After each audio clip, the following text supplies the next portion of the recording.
Así que ora conmigo. Padre, como todas las citas con Dios que hemos tenido desde el 2009, esas grandes bendiciones de tu palabra que ha traído transformación a nuestras vidas, te oramos hoy que nos hables en este tema número 104 de la columna vertebral de Cristiano en Cristo Jesús. Amén.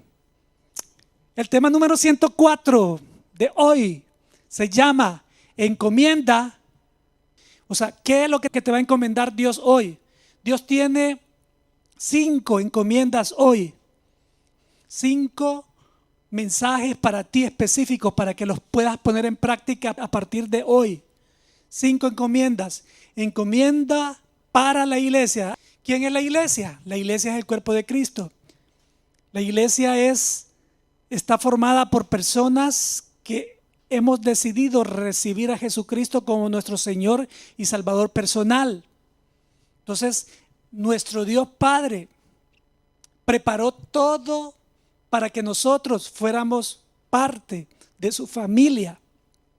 Y Él tiene encomiendas para nosotros. Y vimos el viernes para nosotros que tengamos un mismo sentir, que nos movamos en su mismo sentir, que pensemos como Él piensa, que veamos como Él ve la vida, que nos movamos como Él quiere que nos movamos.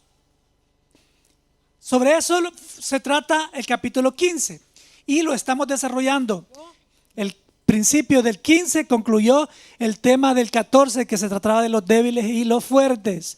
Cómo los débiles tienen que tener respeto por los fuertes y cómo los fuertes deben de tener paciencia con los débiles, etcétera. Débiles y fuertes, cómo se van a relacionar, en lo que se vio en el tema de los primeros versículos, del 1 al 6.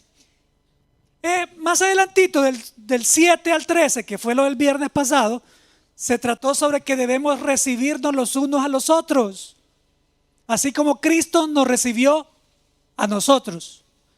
Si Jesucristo te tuvo a ti paciencia, tenele paciencia a tu hermano.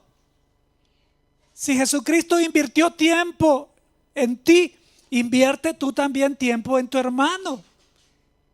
Que nosotros nos basemos como Jesucristo se movió aquí en la tierra. Por eso los domingos estamos estudiando los hábitos y el modelo principal de Jesucristo. ¿Cuál es la encomienda que Dios te tiene hoy a ti? Bueno, ya te voy a dar la número 1, pero primero quiero decirte que al terminar el tema, Pablo parece volver a hablar de su llamamiento.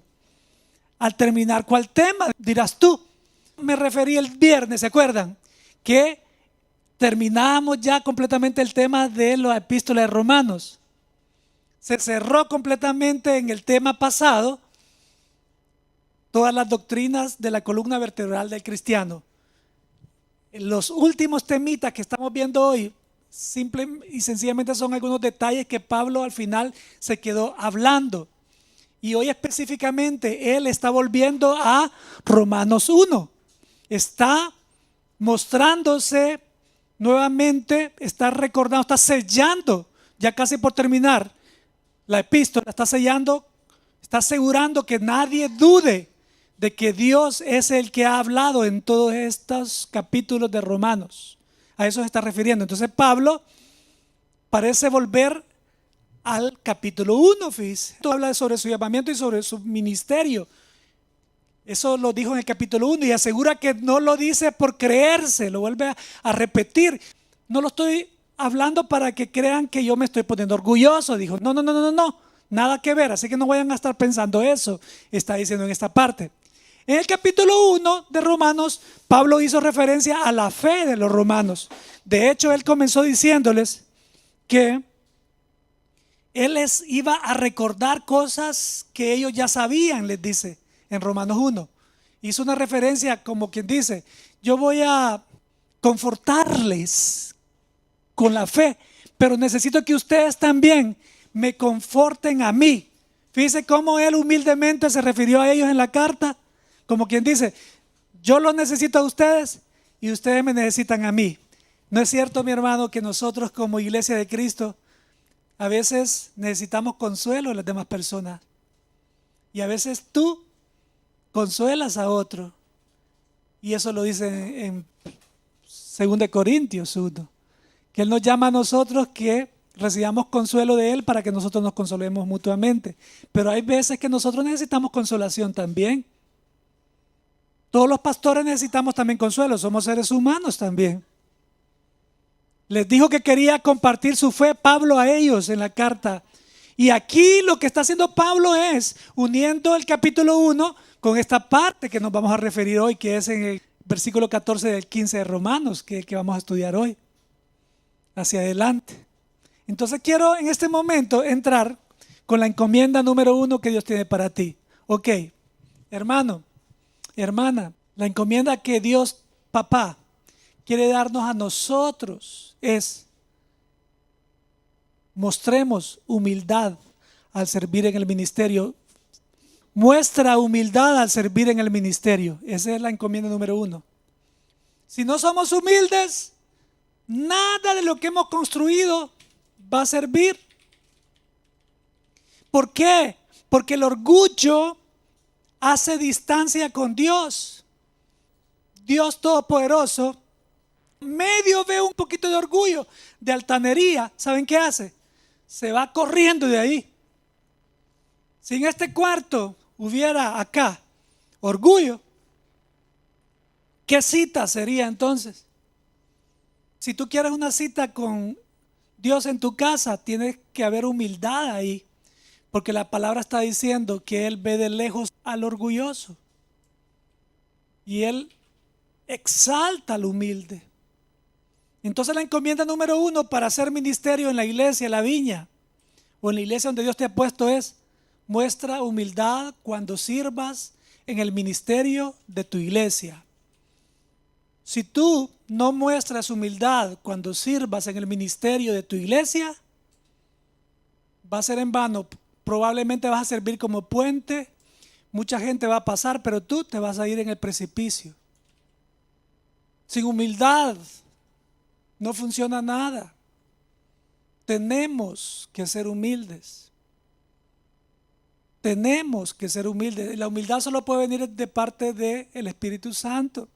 Si no vivimos hábitos, no podemos ser humildes. No podemos ser humildes.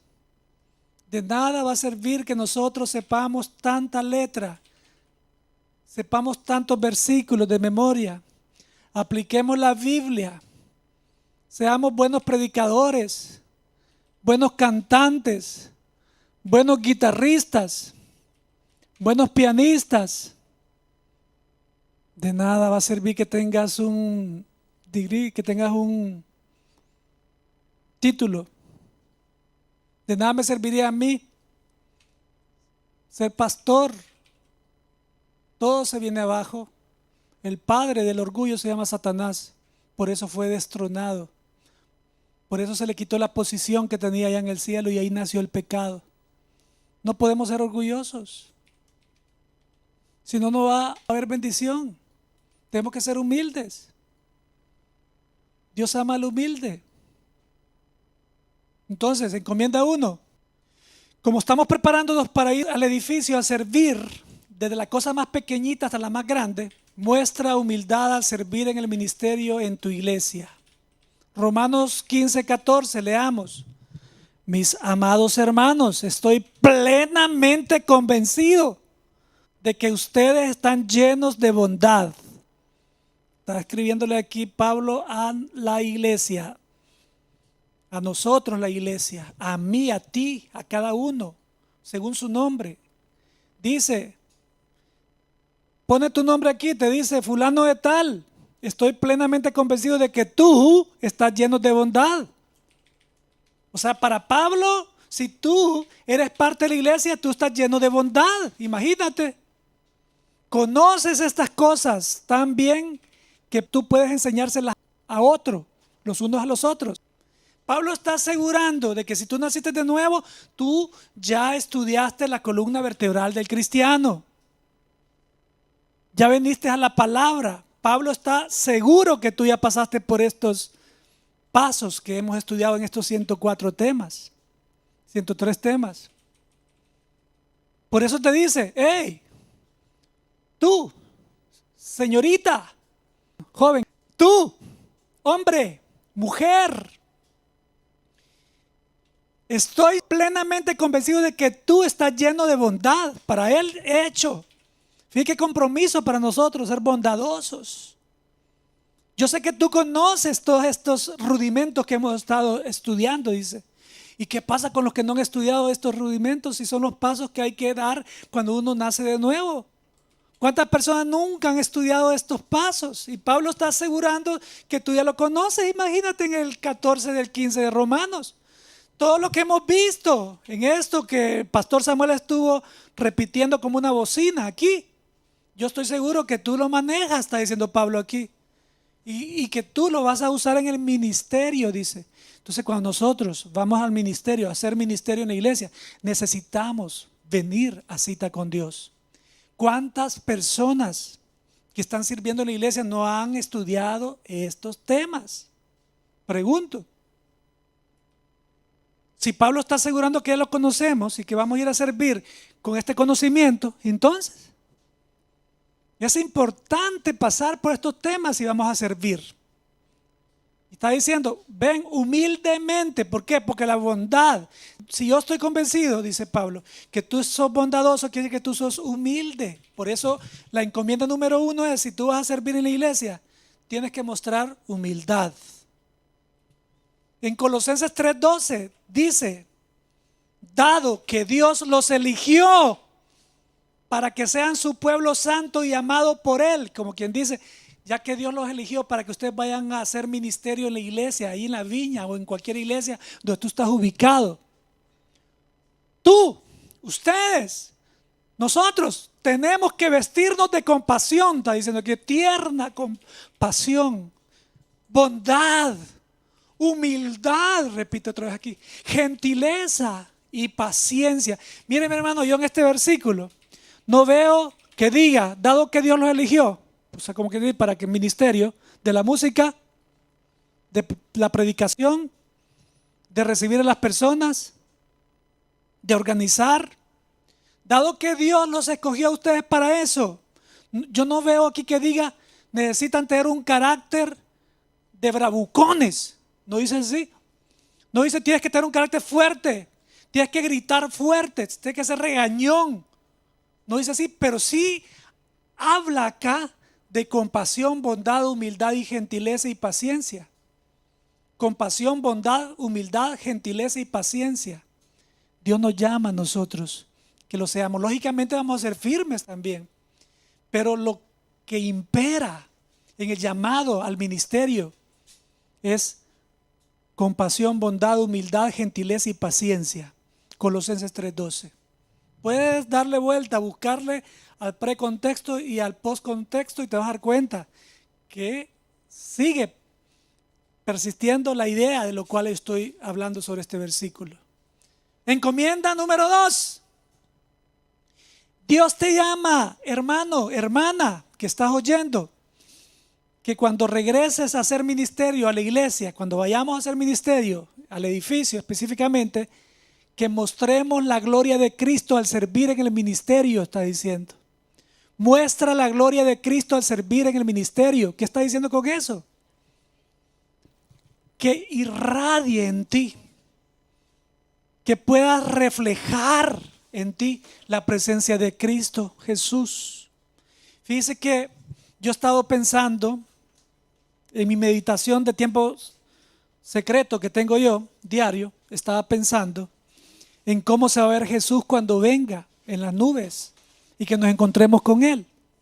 Sobre eso se trató mi meditación hoy, en lo secreto. ¿Cómo se va a ver Jesús cuando Él baje y nosotros aparezcamos de un solo frente a Él?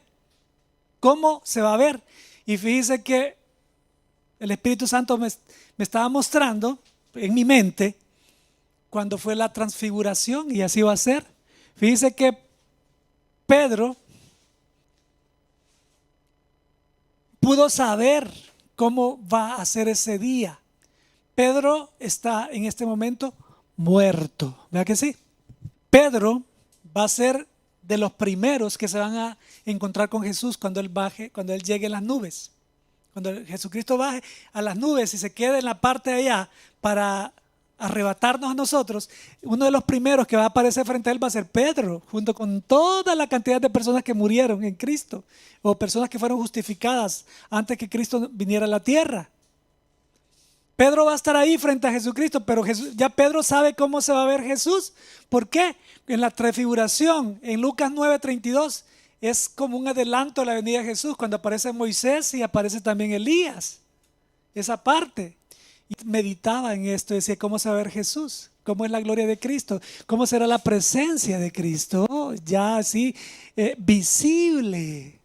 Es como una alegría, pero tan inexplicable la que se siente cuando tú comienzas a meditar en cómo Jesucristo se va a ver cuando te encuentres con Él.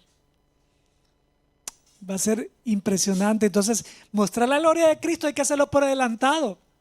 Si yo he estado en mi secreto con Dios, orando, hablando con Él, comprometiéndome con Él, hablando con Él sobre mis flaquezas, lógicamente Él va a reflejarse en mí cuando yo me mueva para los supermercados, para los restaurantes, en el Uber, va a andar la presencia de Cristo. Cuando vaya para allá, cuando venga para acá, voy a reflejar la presencia de Jesucristo, que no se ve todavía físicamente, pero aún se va a ver físicamente, porque se va a reflejar en tu rostro, se va a reflejar en tu cuerpo. ¿Quién sabe si te vas a mover para un lugar y se va a ver hasta una imagen, se va a notar como un reflejo en tu silueta? No se sabe, pero la presencia de Cristo tiene que irradiarse en nosotros. Entonces el Señor te está diciendo, cuando vayas de regreso a servir a la iglesia, donde yo te voy a poner, donde yo te voy a ubicar, tienes que mostrar la gloria de Cristo. Cuando estés sirviendo ahí, tienes que hacerlo, dice. Yo quiero que leamos en ese momento Romanos 15. Romanos 15 y 16.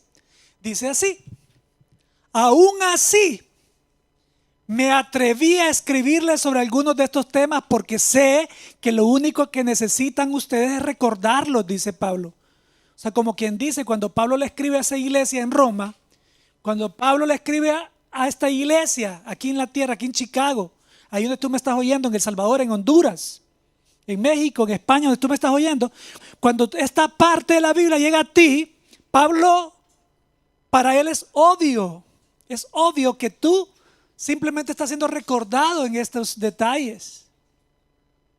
Porque adelante dice, aún así me atreví a escribirles sobre algunos de estos temas. Está hablando de todo lo que hemos visto, las doctrinas en Romanos.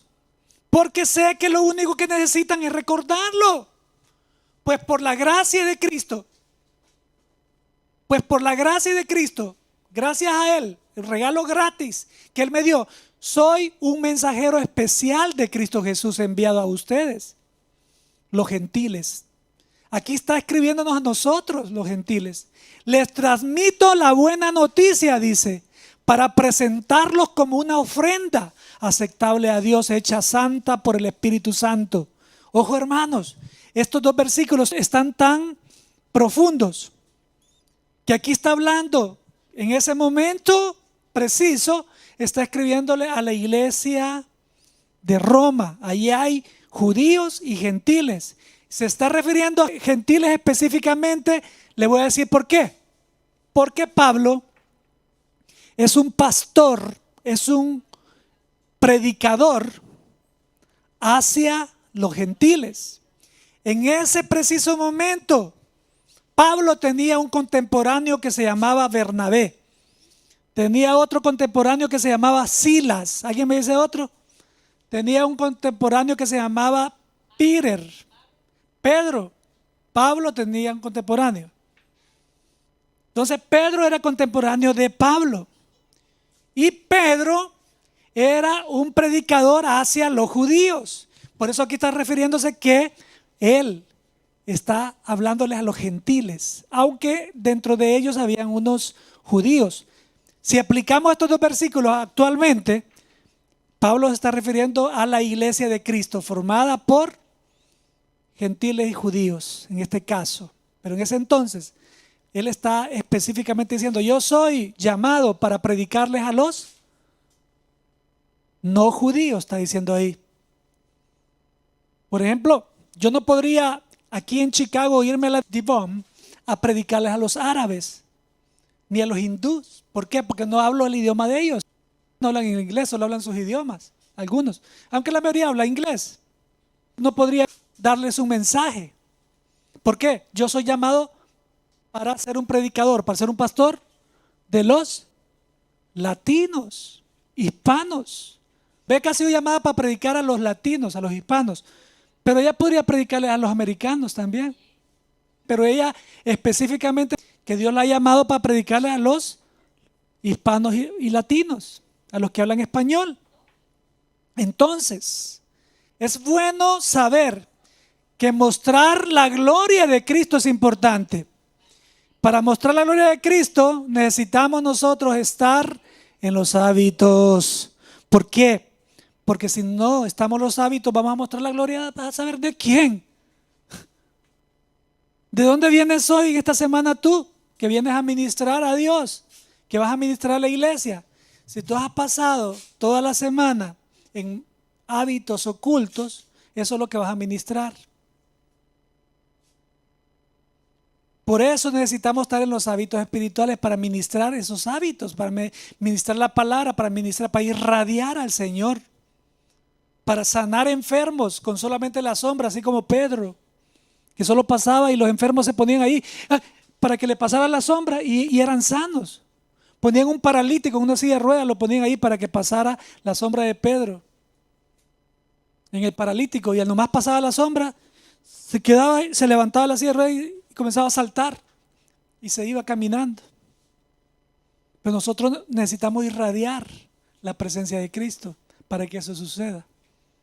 Y hoy es el tiempo en el cual Dios te llama a que suceda. Por eso te está pidiendo la segunda encomienda: muestra la gloria de Cristo al servir en el ministerio de la iglesia.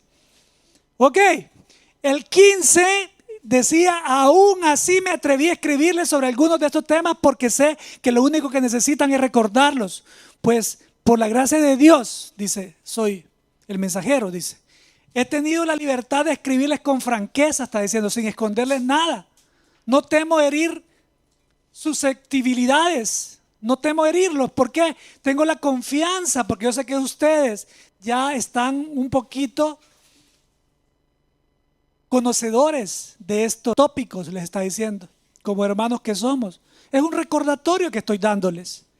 En el 16, que decíamos que él decía que por la gracia de Cristo es un mensajero especial de Cristo enviado a los gentiles específicamente en ese momento, y les estoy transmitiendo la buena noticia para presentarlos como una ofrenda aceptable. Esta parte me gusta porque fíjense que para que ustedes sean una ofrenda aceptable de Dios, debe de ser hecha santa por el Espíritu Santo.